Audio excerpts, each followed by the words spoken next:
സംസ്ഥാനത്ത് കനത്ത മഴ, വ്യാപക നാശനഷ്ടം. തിരുവനന്തപുരത്ത് പലയിടങ്ങളിലും മരം വീണു. പുനലൂരിൽ നിരവധി വീടുകൾ തകർന്നു.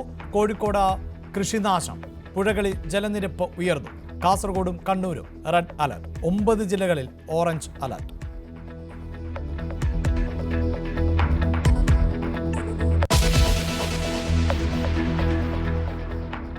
മലപ്പുറം കാളികാവിലെ ആളക്കൊല്ലി കടുവയ്ക്കായി തെരച്ചിൽ 9ാം ദിവസം. 3 കൂടുകളും ലൈവ് ക്യാമറയും നിരീക്ഷണത്തിനായി. സുൽത്താൻ ബത്തേരിയിൽ വീണ്ടും പുലി.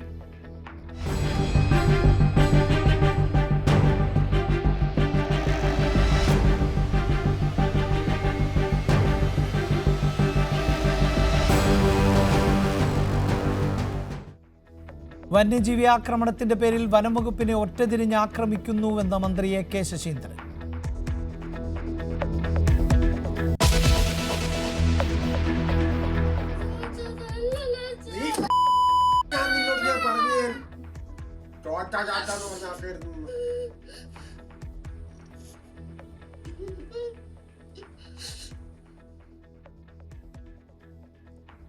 കണ്ണൂരിൽ 8 വയസ്സുകാരിയെ അച്ഛൻ ക്രൂരമായി മർദ്ദിക്കുന്ന ദൃശ്യങ്ങൾ പുറത്ത്. അച്ഛൻ ജോസ് കസ്റ്റഡിയിൽ. അമ്മ തിരികെ വരാൻ പ്രാങ്ക് വീഡിയോ എടുത്തതെന്ന് മൊഴി.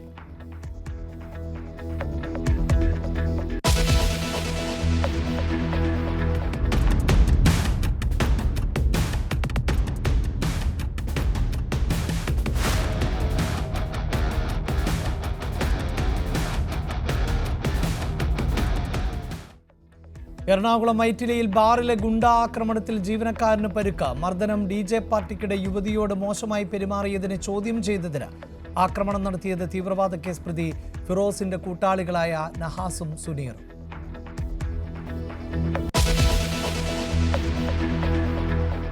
പ്രതിസന്ധി കാലത്ത് PSC അംഗങ്ങൾക്ക് വീണ്ടും വാരിക്കോരി നൽകി സർക്കാർ. ക്ഷാമബത്ത കൂട്ടി. 2% വർധന മുൻകാല പ്രാബല്യത്തോടെ. മാസവരുമാനം 4 ലക്ഷത്തിൽ ഏറെയാകും. കുടിശ്ശിക പണമായി നൽകാനും നിർദ്ദേശം.